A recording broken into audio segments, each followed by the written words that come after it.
Velkomin í orðaskipti. Í dag ætlum við að rýna í texta Pálmasunnudags og þá sérstaklega pistlasöguna með hjálp frá skrifum og túlkunum biblíufræðingsins Marino L. Thabet. Og þegar maður lesi þessa texta aftur og aftur, þá vaknar þessi stóra spurning og hún í raun kjarninn í því sem við ræðum í dag.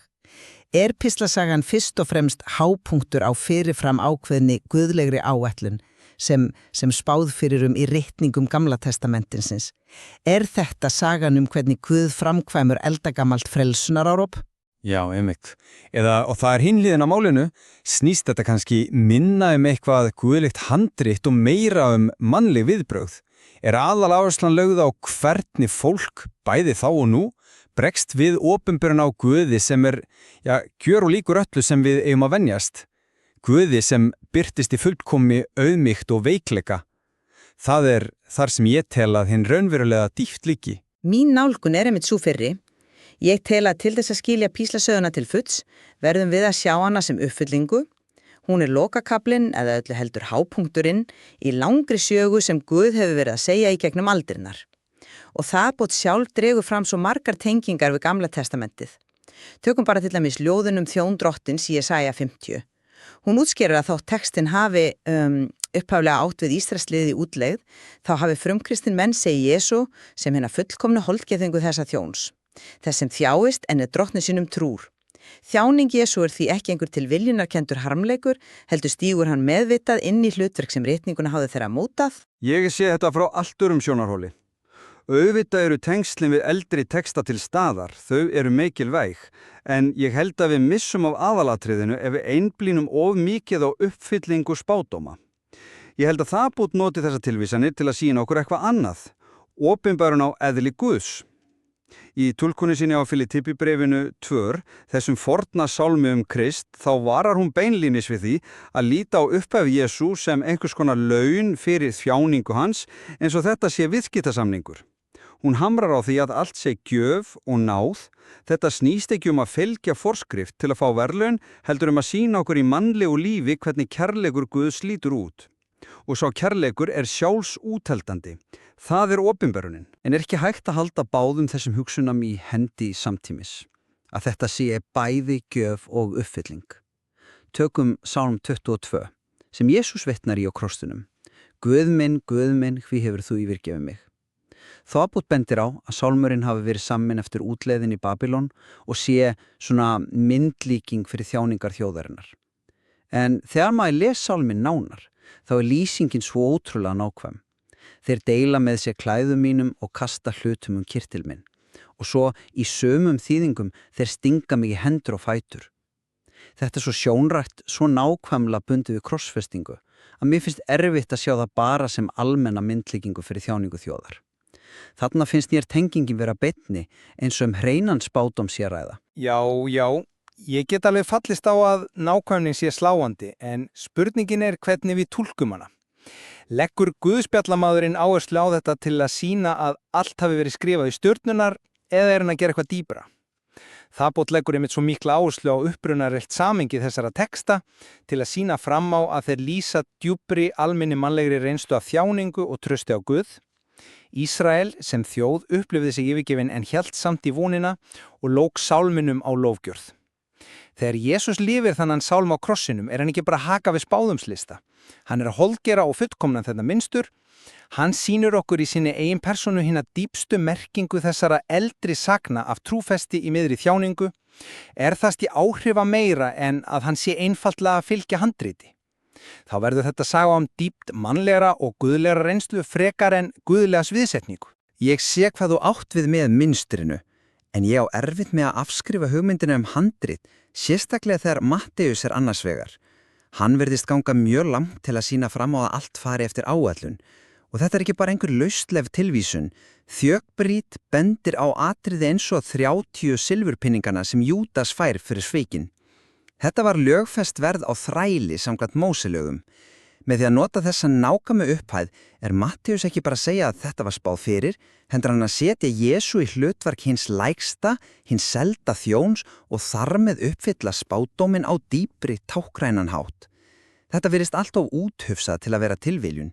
Þetta styrkir hugmyndin gruðlega nauðsyn að Jesús hafi þurft að ganga þessa leið. En þetta hugtak nauðsyn einmitt það sem ég hyggsta á og það leiðir okkur beint að merkingu hlýðni Krists sem þú nefndir. Í Filippibréfinu stendur að Jesús hafi verið hlýðinn allt til dauða. Já, dauða á krossi. Ef maður les það í samhengi guðlegar áhallanar þá hljóma það eins og hann hafi verið hlýðinn við fyrirframgefina skipunum að deyja. Nákvæmlega. Þetta hlýðni við vilja föðurins, við frelsunar áætlunina sem krafðist þessara fórnar. Þetta ekki bara almennt traust, heldur meðvituð undirgefni við það hlutverk sem honum var ætlað. Já, en þarna gefur það bút okkur einmitt lykilinn að dýpri skilningi með því að útskýra latenska orðið fyrir hlýðni ob audire. Það þýðir bókstaflega að leggja eyrað við eða hlusta af fullri athygli. Og það sem mér hefur alltaf þótt svo sláandi við þessa túlkun hversu virk hlýðnin verður. Þetta ekki bara beygja sig undir vilja, þetta stöðug, gaumgæfileg hlustun. Hlýðni Jesú því ekki að fylgja fyrirfram skrifuðum fyrirmælum dauða, heldur að lifa í fullkomni samhljómi við orð Guðs sem kærleikur. Krossin þá ekki fyrirfram ákveði markmið áætlanarinnar, heldur óumflýjanlega afleiðing þess að lifa þessum skilyrðislausa kærleika til fulls í heimi sem gegnsýrður að hatri og valdabaráttu. Þetta ekki fylgni við handrit, heldur fullkomin trúfest í lið kærleikan hvað sem það kostar. Þetta vissulega fallið túlkun en hún svarar ekki alveg spurningunni tilgangin. Ef krossin bara afleiðing en ekki markmið, hver þá kjarnin í frelsuninni? Í mínum huga hlýðnin við áætlunina einmitt það sem gefur þjáningunni frelsandi mátt. Hann að gera eitthvað sem við gátum ekki gert. Fylgja vilja Guðs til hins ítrasta. Hann að laga það sem fór úrskeiðis í óhlýðni Adams.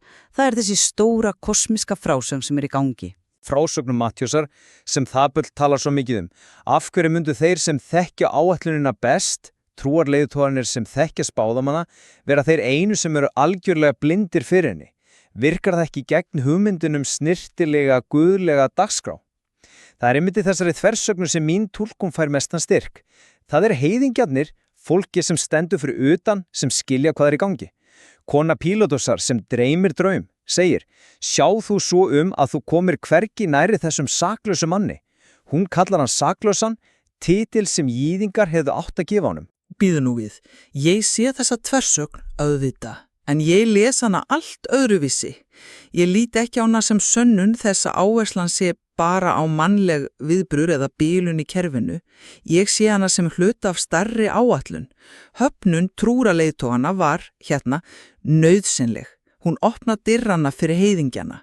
Þetta nákvæmlega uppfylling á spáðumi Jesaja að ljós Guðs muni ná til allra þjóða, að þjónin verði ljós fyrir þjóðirnar. Höfnunin því ekki galli á áætlunni, hún drifkrafturinn sem vikkar út svið hennar.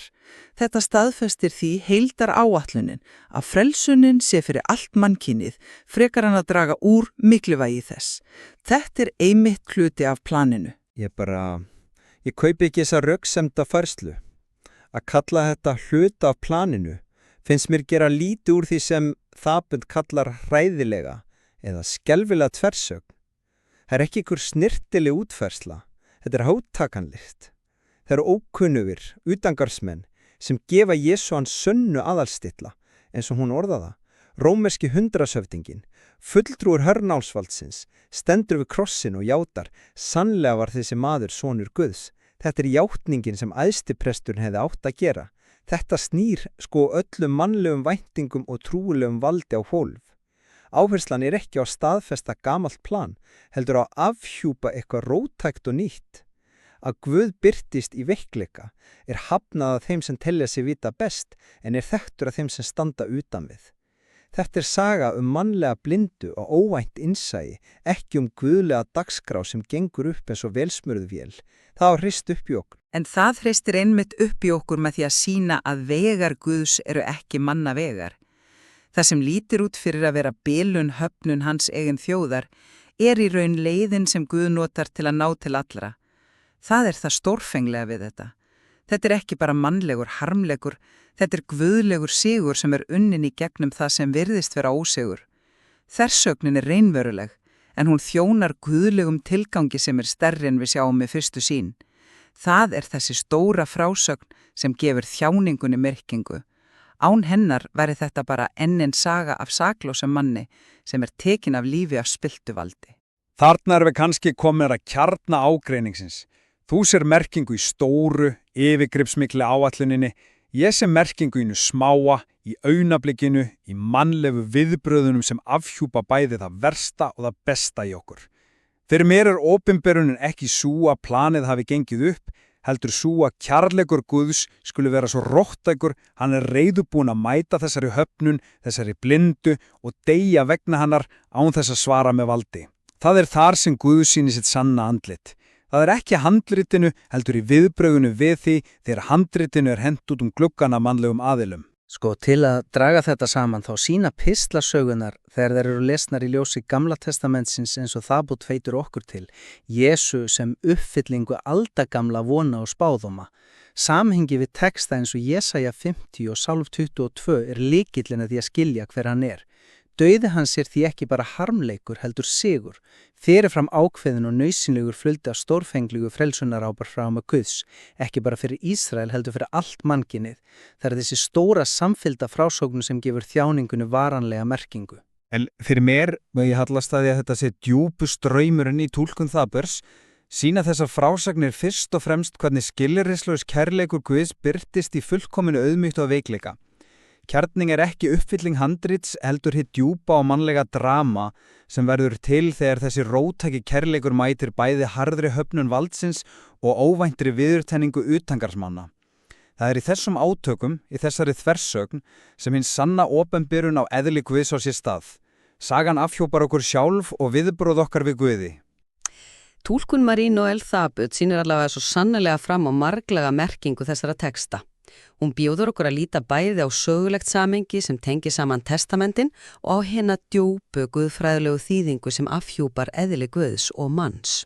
Það er alveg ljóst, hvort sem við lítum á píslarsöguna sem uppfyllingu guðlegrar álætlunar eða sem opinberun sem kallar á mannleg viðbröð, þá er augljóst að þessar frásagnir eru ótæmandi uppspretta íhuganar.